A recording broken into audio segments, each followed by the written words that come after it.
Before you judge any woman struggling to have children, listen to this story very carefully.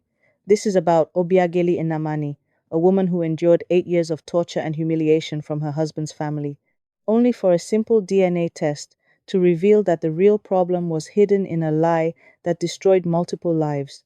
By the end of this story, you will learn that secrets buried in shame have a way of surfacing at the worst possible time, and when they do, the innocent suffer the most. Obiageli, called Obi by those who loved her, was 27 years old when she married Chukwuma Enamani in a beautiful ceremony in Enugu. Chukwuma was 35, a senior bank manager at one of the big commercial banks, and he came from what everyone called a good family.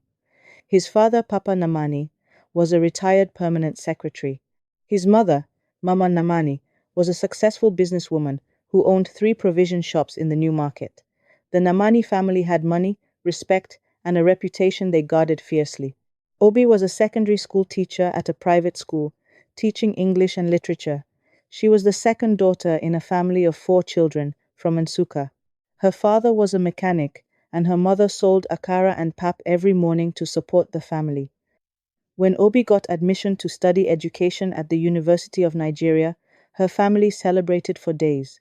She was their success story, and when she married into the Namani family, her mother cried tears of joy, believing her daughter had married into security and respect. The first year of marriage was beautiful. Chukwuma adored Obi. He would come home from the bank with small gifts, her favorite chin-chin from the market, a new headscarf, sometimes just flowers. They would sit together in the evenings, and Obi would tell him funny stories about her students, while he laughed until his stomach hurt. They attended his family's Sunday gatherings at Papa Namani's big compound in Independence Layout, and Mama Namani would cook jollof rice and goat meat, and everyone would eat and talk and laugh. But as the months passed and Obi's stomach remained flat, the atmosphere began to change. At first, it was Mama and Namani's careful questions during her visits. Mama Ene Namani: Obi, my daughter, have you been to see a doctor for a checkup? You know, after marriage, it is important to make sure everything is working properly. Obi: Yes, Mama. I went last month. The doctor said I am healthy. Mama En Namani: Healthy is good, but we need results, not just health. My son is not getting any younger. By the end of the 2nd year, Mama Namani's patience had evaporated completely. During one Sunday gathering, she stood up in front of the entire extended family, over 30 people eating and drinking in the compound, and made an announcement that would haunt Obi for years. Mama Ene Namani: I want everyone here to join me in prayer. My son Chukwuma has been married for 2 years now, 2 full years, and there is no child, not even a miscarriage. This is not normal. Something is wrong somewhere, and we must pray against it. The entire compound went silent. Everyone turned to look at Obi, who was sitting on a plastic chair near the mango tree. She felt like the ground should open and swallow her. Her hands trembled as she held her plate of rice. Chukwuma reached over and squeezed her hand, but he said nothing to defend her. He just bowed his head as his mother prayed loudly, asking God to open the womb that has been closed and to break every curse of barrenness.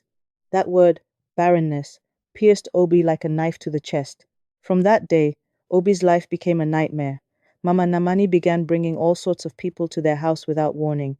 Traditional herbalists who would look at Obi from head to toe and declare that she had spiritual blockage. Prophets from mountain prayer houses who would pour olive oil on her head and stomach while shouting, "Fire, fire, burn every marine spirit blocking this womb." Obi submitted to all of it because she had no choice. To refuse would be to disrespect her mother-in-law, and in Igbo culture, that was unforgivable. One particular herbalist made Obi drink a black liquid that tasted like rotten leaves mixed with kerosene. She vomited for hours, her body shaking violently. Mama Namani stood over her and said, "You see, your body is rejecting the medicine because the evil inside you is strong. We need to do more prayers." Chukwuma's younger sister, Adana, was especially cruel. Adana had married 6 months after Obi and was already pregnant with her first child. She would visit their house and rub her growing stomach in front of Obi. Adana: "Sister Obi, don't worry. Maybe your own time is coming. Although, some people are just not meant to have children. It is God's will." Obi would smile tightly and say nothing, but inside, She was screaming. When Adana gave birth to a baby boy, Mama Namani threw a huge Thanksgiving party. She bought live chickens, bags of rice, crates of malt and Fanta. She invited the whole neighborhood. During the celebration, she stood up and thanked God loudly for giving her a grandchild, despite the delay from some quarters. Everyone knew she was talking about Obi. The church they attended made things worse.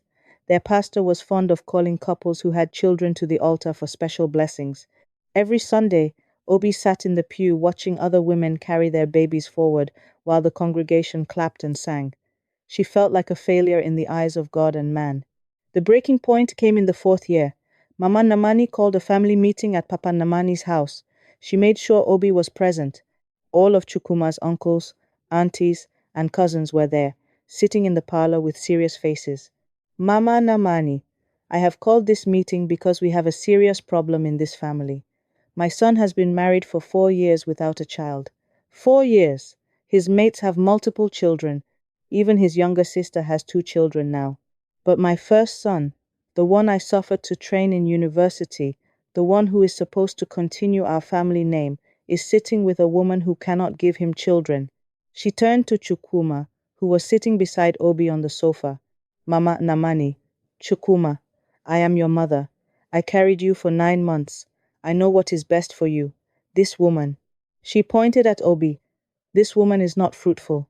She is like a tree that does not bear fruit. Why should you waste your life with her? Obi, Mama, please.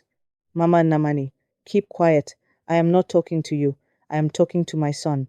Obi's eyes filled with tears. Chukuma shifted uncomfortably in his seat. Uncle Okoro, Chukuma, your mother is right. In our culture, if a woman does not give you children, you are free to marry another wife. It is not wickedness, it is wisdom. Chukuma, Uncle, I love my wife. I don't want another wife. Mama Ennamani, love? Love will not give you children. Love will not continue the Ennamani name. Do you want our family line to end with you? She pulled out a photograph from her handbag and placed it on the center table. It was a picture of a young woman, maybe 23 or 24 years old, smiling shyly at the camera. Mama Ennamani, this is Blessing. She is from a good family in Abakpa. Her mother and I are friends. She just finished her national youth service. She is young, healthy, and comes from a family where the women have many children. Her mother has 7 children. 7. That is the kind of woman you need. Obi felt like someone had poured ice water into her veins. Obi, Chukuma. Are you going to sit there and let your mother arrange another wife for you? Chukuma looked torn. He glanced at his mother, then at Obi, then at his uncles, who were all nodding in agreement. Kukuma, Obi, I don't know what to do. Maybe we should consider it. Those words broke Obi's heart into pieces, so small they could never be put back together. 6 months later, Chukuma married Blessing in a small traditional ceremony. Mama Namani insisted it was the right thing to do. Papa Namani, who rarely spoke on family matters, simply nodded his approval. Obi was still living in the house she had shared with Chukuma. Now she had to share him with another woman. Blessing was polite to Obi at first. She called her sister Obi and tried not to create problems. But Mama Namani made sure to remind everyone who the fruitful wife would be. Mama Enamani, to Blessing. My daughter, don't mind that one. Just focus on giving my son children. That is your job. She has failed in hers. The neighbors, of course, had plenty to say. At the borehole where Obi went to fetch water during the dry season months, the women would talk loud enough for her to hear. Woman 1. So Chukuma has finally married a second wife. That Obi, I knew she had a problem. How can a woman stay 4 years without getting pregnant even once? Woman 2. My sister, it is witchcraft. Some women use their wombs for evil things before marriage, and then when they marry, they cannot conceive. It is very common. Obi would carry her water buckets home with tears streaming down her face. 3 months after the second wedding, Blessing announced she was pregnant. The entire Nnamani compound erupted in celebration. Mama Nnamani bought a goat and slaughtered it right there in the compound. She called all her friends and neighbors to come and rejoice with her. Mama, I told you. I knew my son was not the problem. It was that useless first wife. Look at Blessing. Just 3 months. And she's already carrying my grandchild. This is what happens when you marry the right woman. Chukwuma was overjoyed. For the first time in years, Obi saw him smile genuinely. He bought gifts for Blessing, took her to expensive antenatal clinics, made sure she ate the best food. Obi, meanwhile, felt like a ghost living in her own home, invisible, irrelevant, erased. 9 months later, Blessing gave birth to a baby boy. The naming ceremony was the biggest event the neighborhood had seen in years. Mama Namani spared no expense. Live band, coolers of food, drinks flowing like water. She invited everyone, even people she barely knew, just to show off her grandchild. During the ceremony, she stood in front of the microphone and spoke. Mama Ennamani, today is a day of joy for the Ennamani family. God has finally answered our prayers and given us a child.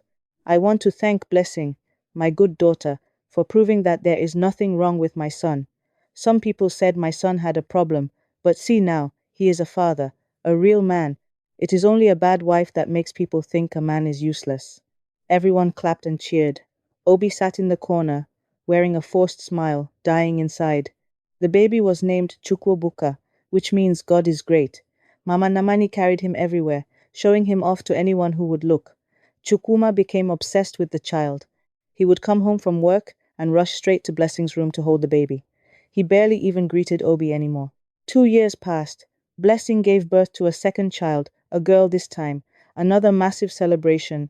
More mockery for Obi, more pain. But Obi noticed something strange. As little Chukwobuka grew, he did not look like Chukwuma at all. In fact, the child's features were strikingly different. Chukwuma had a broad nose and full lips, typical Igbo features. But Chukwebuka had a narrow nose, thin lips, and a pointed chin. People commented on it sometimes. Neighbor, Chukwuma, your son does not really look like you, oh. Laughing. Children take after different relatives. Maybe he looks like my grandfather. But Obi's mind began to turn. Something felt wrong. One afternoon, while cleaning, Obi overheard Blessing on the phone in the bedroom. She was speaking in low, urgent tones. Blessing, I told you to stop calling me. What if someone hears?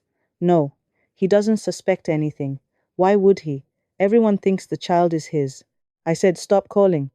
If this secret comes out, we are both finished. Obi's heart began to pound. She quietly moved away from the door, her mind racing. Was Blessing hiding something? Could the child? No, it was impossible. Or was it? The thought haunted Obi for weeks. Finally, she made a decision. She could not live like this anymore, tormented by suspicion and doubt. She needed to know the truth. Obi did something that required all the courage she had left. She saved money secretly from her small teaching salary for 3 months. Then, one Saturday when Chukwuma took Blessing and the children to visit her family, Obi went to a private laboratory in Enugu. She brought items she had carefully collected, Chukwuma's toothbrush, drinking cup, and comb. She also brought the baby Chukwebuka's feeding bottle and a small piece of cloth he had drooled on. The lab technician, a young woman, looked at her with knowing, sympathetic eyes. Technician, Madam, are you sure you want to do this test? Sometimes the results can change everything. OBI, I need to know the truth. I have suffered for 8 years being called Barren. If there is even a small chance that I am not the problem, I must know. The technician nodded and collected the samples. She told Obi the results would be ready in 2 weeks. Those 2 weeks felt like 2 years. Obi could barely sleep. She moved through her days like a zombie, teaching her classes mechanically, cooking food she could not taste, lying beside a husband who no longer saw her. What if the test showed Chukwuma was the father? Then she would look like a wicked, jealous woman who was trying to destroy an innocent child. But what if, the day the results were ready, Obi went to the lab alone. Her hands shook as she opened the envelope. She read the words once, then twice, then a third time, to make sure she was not imagining it. DNA paternity test result. Chukwuma Namani is excluded as the biological father of Chukwuebuka and Namani. Probability of paternity, 0%. Obi sat in the lab's waiting area and began to laugh. Not a happy laugh, but the kind of laugh that comes when pain has reached its absolute limit. She laughed until tears ran down her face. Then the laughter turned to sobs. For 8 years, she had been blamed. For 8 years, they had called her barren, cursed, useless, a bad wife. For 8 years, she had drunk poisonous concoctions, attended humiliating prayer sessions, and endured mockery from neighbors, family, and even strangers. And all along, the child that proved Chukwuma was fertile was not even his child. Obi made copies of the DNA result, many copies. Then she went home and waited. That Sunday, there was another family gathering at Papa Namani's compound. As usual, Mama Namani was in her element, showing off her grandchildren to visiting relatives. Little Chukwubuka, now 3 years old, ran around the compound while adults praised him. Uncle Okoro, Chukwuma, this boy is growing strong. Soon he will be ready to start school. Kuwuma, yes, uncle, I am already looking at good nursery schools for him. Mama Namani, that is my son, always planning ahead, not like some people who have nothing to plan for. She glanced at Obi, who was sitting quietly under the mango tree. Everyone laughed at the subtle mockery. Obi said nothing. She simply opened her handbag and pulled out a brown envelope. Obi, Chukwuma, can I have everyone's attention, please? The compound went silent. It was unusual for Obi to speak up at these gatherings.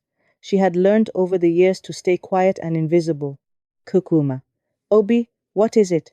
We are in the middle of Obi. This will only take a moment. I have something important to share with the family. Mama Namani's eyes narrowed with suspicion. Mama Namani, what nonsense do you want to say now? If it is to beg us to accept your barrenness, we have already. Obi, I am not barren. The words cut through the air like a machete. Everyone froze. Mama Namani, what did you say? Obi, I said I am not barren. In fact, I have never been the problem. The problem is that this family has been living a lie for 3 years. She walked to the center of the compound and held up the envelope. Obi, 2 weeks ago I did a DNA test. I tested Chukwuma and the child you all call his son, Chukwebuka. Blessing, who had been sitting with the baby girl on her lap, stood up suddenly. Her face had gone pale. Blessing, Obi, what are you talking about? Why would you do such a thing? Obi, because I have been called barren for 8 years while you have been celebrated as the fruitful wife. I needed to know the truth. She opened the envelope and pulled out the DNA result. She read it aloud, slowly and clearly, so everyone could hear. Obi, DNA paternity, test result. Chukwuma Namani is excluded as the biological father of Chukwebuka Namani. Probability of paternity, 0%. The compound exploded into chaos. Chukwuma. What? Let me see that. He snatched the paper from Obi's hand and read it himself. His face went from confusion to shock to absolute devastation. Mama Enenamani, this is a lie. Obi has forged this document because she is jealous. Obi, I have the original result from the laboratory. I also have copies for anyone who wants to verify. The lab's contact information is printed at the bottom. You can call them yourself. All eyes turned to Blessing, who was now shaking, tears streaming down her face. Kuuma. Blessing, tell them this is not true. Tell them Obi is lying. Blessing opened her mouth, but no words came out. She simply stood there, crying, holding the baby girl, who might not be his either. Papa Enenamani. Blessing, answer the question. Is this child my son's child or not? Blessing, sobbing. I. Mama Enenamani. Speak, girl, whose child is this? Blessing, breaking down completely. The child is not Chukwuma's. I am sorry. I am so sorry. The compound went silent except for Blessing's sobs. Then chaos erupted again. Chukwuma, who is the father? Who did you sleep with? Blessing, it was Emeka, your friend Emeka. We had an affair before you married me. When I found out I was pregnant, I did not know what to do. My family had already accepted your bride price, so I pretended the child was yours. Chukwuma staggered backward as if he had been punched. His own friend, his own child that he had loved, raised, showed off to the world, was not his. Mama Enamani. And the second child, the girl, Blessing, barely audible. Also, Emeka's. Mama Namani collapsed into a chair. Papa Namani removed his cap and rubbed his head in disbelief. The uncles and aunties began shouting all at once. Some cursed Blessing. Others blamed Chukwuma for being foolish. The entire gathering descended into madness. Obi stood in the center of it all, calm and quiet. She had endured 8 years of this family's judgment, Now they could endure the truth. Mama and Namani, suddenly standing, pointing at Obi. You! This is your fault. You brought this shame to our family with your jealousy and your witchcraft. Obi, my fault? My fault? You spent 8 years calling me Barren. You forced me to drink poison. You brought fake prophets to cast demons out of me. You convinced your son to marry another woman. You celebrated when that woman claimed to be pregnant. And now that the truth has come out, you want to blame me? Her voice had risen to a shout. Years of suppressed rage poured out. Obi, I did nothing wrong. Nothing. But you treated me like a curse, like garbage. You humiliated me in public, mocked me in church, gossiped about me to strangers. And all along, I was innocent. Uncle Okoro, Obi, we did not know. Obi, you did not want to know. It was easier to blame the woman. It is always easier to blame the woman. Did any of you suggest that Chukuma should also be tested? Did any of you consider that maybe, just maybe, the problem was not me? No, because in your minds, if there is no child, it must be the woman's fault. No one could meet her eyes. Chukuma stood frozen, staring at the DNA result in his hand. His whole world had collapsed. The children he had loved were not his. The wife he had trusted had betrayed him with his own friend. And the first wife he had abandoned and humiliated had been innocent all along. Kubuma. Obi, I don't know what to say. Obi, there is nothing to say. You made your choice 4 years ago when you chose to believe your mother instead of standing by me. You made your choice when you married another woman instead of insisting we both get tested properly. You destroyed us, Chukuma, not infertility. You. She turned and walked out of the compound, leaving behind 8 years of torture and a family drowning in shame. The news spread through Enugu like wildfire. The same neighbors who had mocked Obi at the borehole now gathered to talk about the scandal. Woman 1. Can you imagine? That blessing deceived the whole Namani family, and poor Obi suffered for nothing. Woman 2. I always said they should have tested both of them. But no, they just assumed it was the woman. Woman 1. That Mama Namani, she was so wicked to that girl. Now see how disgrace has caught her. She has been showing off those children everywhere, and they are not even her son's children. Mama Namani could not show her face in the market for months. The shame was too great. Women who used to greet her respectfully now whispered and pointed when she passed. Her friends from church stopped visiting. The grandchildren she had celebrated were not her blood. Everything she had built her pride on was a lie. Chukuma divorced Blessing immediately. He tried to reach out to Obi, sending messages through relatives, begging for a chance to apologize and reconcile. But Obi had made her decision. She filed for divorce and moved to Abuja, where she got a job teaching at a federal government college. She started a new life, far away from the Enamani family and their toxic judgment. 1 year later, something miraculous happened. Obi met a man named Dr. Ifeanyi Okonkwo at a church program in Abuja. He was a medical doctor, a widower with one teenage daughter. They became friends, then started dating. Ifeanyi knew Obi's story. She had told him everything. He admired her strength and resilience. They married in a small, quiet ceremony. And 8 months after their wedding, Obi discovered she was pregnant. When she gave birth to a healthy baby boy, she wept for hours. Not tears of sadness, but tears of vindication. She had never been barren. She had never been cursed. She had simply been married to the wrong family who had judged her without evidence. Chukwuma heard about Obi's pregnancy through mutual acquaintances. The news crushed him. He realized then, truly and completely, what he had lost. He had sacrificed a good, faithful woman because he was too weak to stand up to his family. Now she was happy with another man, raising the child she had always wanted, while he lived alone with nothing but regret. Mama Namani aged rapidly after the scandal.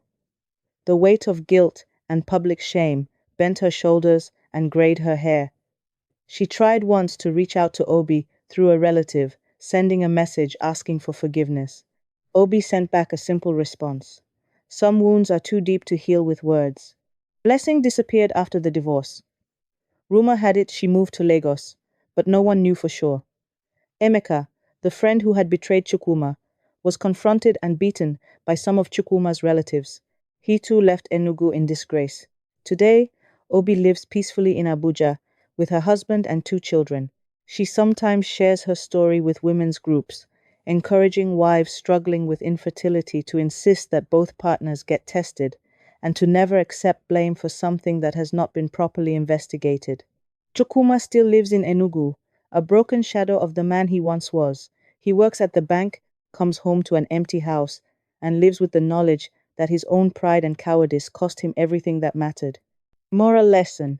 This story teaches us painful but necessary truths that every family must learn.